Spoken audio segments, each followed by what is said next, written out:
Burkina Faso's leader, Captain Ibrahim Traoré, has recently taken a bold diplomatic step that caught many by surprise.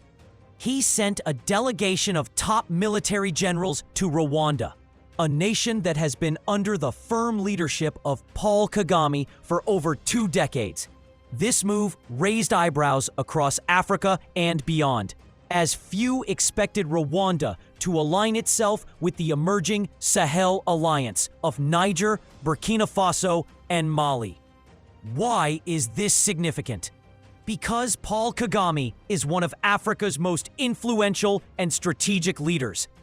If Rwanda were to join forces with the Sahel coalition, it could create a powerful bloc that would seriously challenge Western influence on the continent. In fact, Western nations have long tried to keep Rwanda on the sidelines, especially when the alliance hinted at defending Niger from potential foreign intervention. But that balance of power may be shifting. Traoré seems to believe that Kagame's presence at the table is essential. By sending his senior generals to Kigali, he appears to have initiated a series of quiet, strategic discussions that have reportedly unsettled Western observers. The question is, why does the West fear Paul Kagame so much? And what exactly did these military leaders discuss behind closed doors? Earlier this month, Brigadier General Celestin Simpore, Burkina Faso's Chief of General Staff, led an official visit to Rwanda. His delegation began their trip with symbolic gestures, visiting the Kigali Genocide Memorial and the Campaign Against Genocide Museum to honor Rwanda's history and resilience. But beyond these formalities, the visit had a deeper purpose: strengthening military and security cooperation between the two nations. General Simpore held high-level talks with Rwanda's Minister of Defense, Juvenal Marizamunda, and the RDF Chief of Defense Staff, Lieutenant General M.K. Mubarak. They exchanged insights on defense strategies, welfare programs for soldiers, and Rwanda's efficient systems like the Zagama CSS, military medical insurance, and the Armed Forces Supply Network. The delegation also visited the Rwanda Military Academy in Gako, underscoring the focus on capacity building and military professionalism. Interestingly, General Simpore wasn't alone. Among the delegation was Dr. Roger Ouedraogo, Burkina Faso's Police Inspector General, who met with Rwanda's police chief, Felix Namuhoranya. The two sides discussed enhancing police cooperation and shared experiences in maintaining stability, something Rwanda has excelled at through its operations in countries like the Central African Republic, South Sudan, and Mozambique. Ouedraogo praised Rwanda's remarkable achievements in policing and governance, expressing interest in adopting similar strategies to strengthen Burkina Faso's internal security. The visit included tours of key police training centers and operational units, marking the beginning of a new phase in security collaboration between Ouagadougou and Kigali. So why now? For Captain Ibrahim Traoré, the answer lies in Kagame's example. Rwanda's transformation from the devastation of genocide to becoming one of Africa's most stable and innovative nations is something Traoré clearly admires. By studying Kagame's model of leadership, military discipline, and governance, Burkina Faso may be seeking a blueprint for its own path to stability and independence. Captain Ibrahim Traoré, the young and charismatic leader of Burkina Faso, has taken a deep interest in understanding Paul Kagame's secret to maintaining power and stability for over 2 decades. Traoré is said to be studying Kagame's military discipline, intelligence network, and the way he has managed to prevent any coup attempts against his leadership. Rwanda, under Paul Kagame, stands as one of Africa's most remarkable success stories. A nation that rose from the ashes of genocide to become a model of stability, unity, and economic progress. When Kagame assumed leadership in 2000, Rwanda was still reeling from the horrific 1994 genocide. The task ahead was monumental: rebuilding a broken nation with limited resources, a small pool of trained professionals, and an army largely composed of former guerrilla fighters with little formal education. Yet, over the next 2 decades, Kagame transformed Rwanda into a stable, prosperous, and cohesive country, driven by a powerful agenda of reconciliation and development. Today, Rwandans enjoy access to social services and opportunities that transcend ethnic and regional divisions, a legacy built on inclusivity rather than identity. While critics in the West often label Kagame as an authoritarian, many Africans see him differently, as a reformer, a visionary, and a nation builder. To Rwandans, Kagame represents security, order, and progress. His story is deeply personal. Born in southern Rwanda in 1957, Kagame fled anti-Tutsi persecution as a child and grew up in Ugandan refugee camps. He later joined the National Resistance Army in Uganda before returning to lead the Rwandan Patriotic Front, RPF, which ended the genocide and restored national unity. When Kagame took power, Rwanda was a failed state, its economy destroyed, its people traumatized, and its government plagued by corruption and division. Yet through discipline and vision, he rebuilt the country from the ground up. 25 years later, survivors and citizens alike regard Kagame as the guarantor of peace and stability. Kagame's leadership is defined by his zero-tolerance stance on corruption, his firm control over the military, and his commitment to national unity. He enforces strict penalties for hate speech and ethnic division, seeing them as threats to the very foundation of the nation. His philosophy, rooted in the Rwandan constitution, is simple: prevent another genocide at all costs. Though often misunderstood by Western observers, this doctrine is central to Rwanda's political and social fabric. Critics who assess Rwanda through a Western lens often miss the complexity of governing a post-genocide nation. Kagame's model prioritizes order, security, and development, the very ingredients that turned Rwanda into a case study in African transformation. The results speak for themselves. Maternal mortality dropped by 77% between 2000 and 2013, thanks to universal prenatal and postnatal care. Vaccination programs now reach nearly all newborns. Cities remain exceptionally clean, and citizens can walk safely at night, a rare achievement in many parts of the world.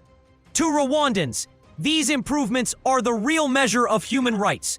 That's why in 2015, over 60% of voters approved constitutional amendments allowing Kagame to seek re-election after his second term expired.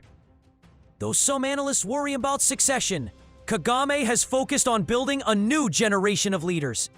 His government is young, dynamic, and inclusive, with women holding half of all cabinet positions and an average age of just 40. As chair of the African Union in 2018, Kagame championed historic projects like the African Continental Free Trade Area, AfCFTA, signed in Kigali, which aims to transform Africa into a single market. Despite his quiet demeanor, Kagame remains one of the continent's most strategic and energetic leaders. He has already announced his intention to run for a fourth term, continuing nearly 3 decades of leadership since ending the genocide in 1994. Captain Ibrahim Traoré of Burkina Faso sees Kagame as a model of strong, visionary leadership. Like Rwanda, Burkina Faso faces threats of insurgency and instability, and Traoré hopes to emulate Kagame's blend of discipline, nationalism, and development-focused governance. Meanwhile, Kagame's influence extends far beyond Rwanda's borders. Rwandan troops are deployed in Mozambique, fighting rebels in the Central African Republic, and preparing for counter-terror missions in Benin, more than 3,000 kilometers away. For a small country of just 13 million people, located in the heart of Africa's Great Rift Valley, Rwanda punches far above its weight. Kagame's Rwanda has proven that leadership built on vision, unity, and accountability can transform even the most broken nation. a lesson that leaders like Ibrahim Traoré are eager to learn as they seek to reshape the destiny of Africa's next generation. In 1990, Rwanda descended into a devastating civil war that ultimately erupted into the 1994 genocide, one of the darkest moments in modern history. In just 100 days, Hutu extremists terminated nearly 800,000 Tutsi citizens and moderate Hutus. The genocide left the nation in ruins, its infrastructure destroyed, its people traumatized, and its very identity shattered. But Rwanda did not remain broken. From the ashes of that unimaginable tragedy, the country began a long and painful process of reconstruction and healing. Over the decades, Rwanda has made extraordinary progress in rebuilding its economy, social fabric, and governance systems. By 2019, the country's poverty rate had dropped dramatically, and Rwanda was being hailed as one of Africa's fastest-growing and most stable economies. Add your voice to the total liberation of Africa by sharing your thoughts in the comments below. Don't forget to like this video, subscribe, and turn on notifications for more powerful, informative stories from across the continent. Now, let's continue. The untold story of Rwanda's rebirth centers on the incredible role women played in rebuilding the nation 2 decades after the genocide. When the killing stopped in 1994, Rwanda was a wasteland. Churches and schools destroyed, shops looted, and bodies still lining the roads. According to Antoinette Uwimana, country director of Women for Women International Rwanda, the nation was in complete ruin. Yet amid the destruction, women rose up to lead. With most men either killed or having fled across borders, nearly 70% of Rwanda's post-genocide population was female. Out of necessity, these women stepped into leadership roles, not only to protect their families, but also to rebuild their nation. Since 1997, Women for Women International has helped more than 75,000 Rwandan women transition from trauma and poverty to stability and financial independence. Over the course of a single year, many women who once cleaned destroyed buildings were later rebuilding them with their own hands. Through enterprise and determination, they became the backbone of Rwanda's rebirth. Today, Rwanda has undergone a remarkable transformation. From one of the most tragic nations in history to one of the cleanest, safest, and most vibrant countries in Africa. The capital, Kigali, now attracts global investors and nearly 1 million tourists every year, many drawn by Rwanda's natural beauty and its famous mountain gorillas. At the heart of this transformation is President Paul Kagame, who has led the nation for more than 2 decades. A former rebel commander, Kagame is widely regarded as the architect of Rwanda's stability and growth. He restored national unity, rebuilt institutions, and redefined what African governance could look like. However, Captain Ibrahim Traoré of Burkina Faso is looking beyond Kagame's economic achievements. His recent decision to send senior military and police officials to Rwanda reveals a deeper interest, understanding Kagame's model of security, discipline, and leadership. Traore seeks to learn how Kagame has managed to maintain control for more than 20 years, preventing coups, resisting foreign interference, and building a loyal and professional army. This knowledge, for Traore, is not about power for its own sake. It's about safeguarding his nation's sovereignty and shielding Burkina Faso from Western manipulation. Kagame's governance is built on a powerful central authority, economic growth, and unyielding national unity. His approach to security is both strategic and ruthless, using calculated purges to remove disloyal elements within the military and government. These purges, while controversial, have ensured that his generals and officers remain loyal to Rwanda, not to former colonial powers or foreign interests. Just recently, Kagame demonstrated this once again. He reshuffled his top security ranks, dismissing key military officials, including Major General Alois Muganga and Brigadier General Francis Mutiganda, over allegations of indiscipline. According to Army spokesperson Ronald Rivanga, these changes were part of Kagame's ongoing effort to reform the nation's defense structure and preserve its integrity. To leaders like Ibrahim Traoré, Kagame represents more than just a president. He is a blueprint for African resilience and independence. His success shows that with discipline, unity, and self-reliance, even a nation once written off by the world can rise again and inspire an entire continent. President Paul Kagame recently took bold steps to strengthen Rwanda's military unity by enforcing a sweeping reshuffle within the Rwanda Defense Force, RDF.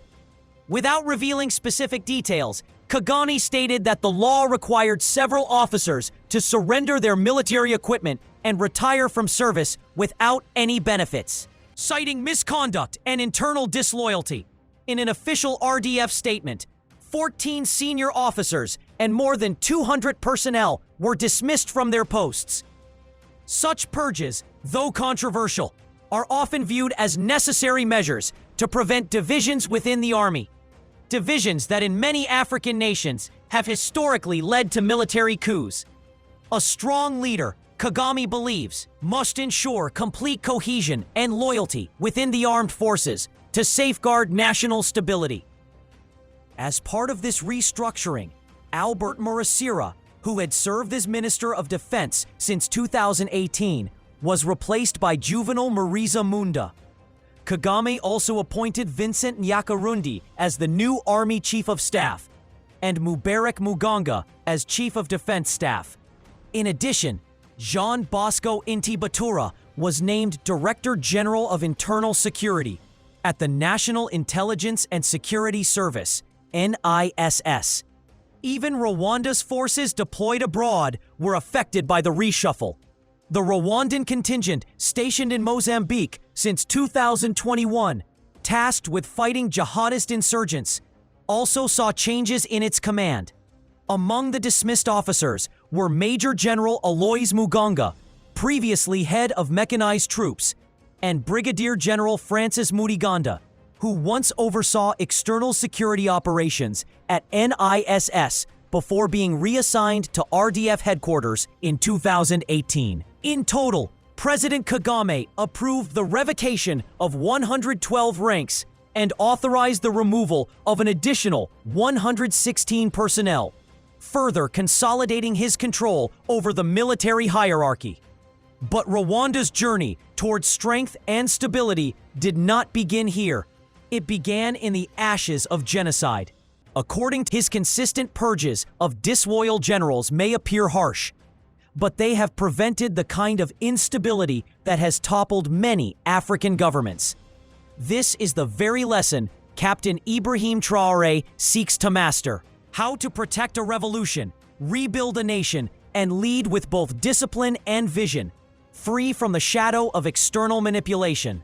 President Paul Kagame has long demonstrated a deliberate use of military purges as a means of maintaining loyalty and unity within Rwanda's defense forces. These actions often coincide with sweeping government reforms aimed at reinforcing national stability and discipline.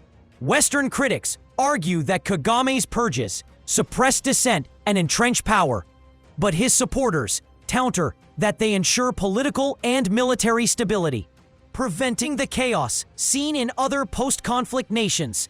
Kagame has built an inner circle of trusted officials who monitor and address emerging threats within the military and government. Potential rivals, whether military officers, political figures, or power brokers, are often sidelined or dismissed before they can form opposing factions. This approach, while firm, has helped Rwanda avoid the frequent coups and rebellions that destabilize many African nations. In contrast, countries that tolerate factionalism within their military ranks often face violent uprisings. Kagame's purges, therefore, serve as both a warning and a unifying tool, discouraging disloyalty while reinforcing a culture of obedience and patriotism.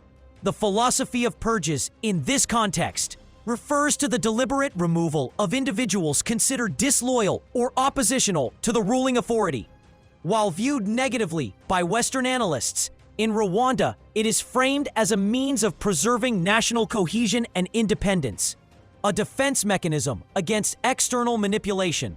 This governance model has inspired other African leaders, including Captain Ibrahim Traoré of Burkina Faso, who has shown deep interest in Rwanda's strategy for internal stability. Traoré initially promised to hold elections in 2024, but has since emphasized that Burkina Faso's immediate priority is restoring security and national unity. Fully aware of Western interference in African affairs, Traoré recognizes that foreign powers often attempt to weaken nationalist leaders through indirect means, typically by supporting rival officers within their militaries. He has already survived 2 coup attempts, both allegedly linked to foreign influence.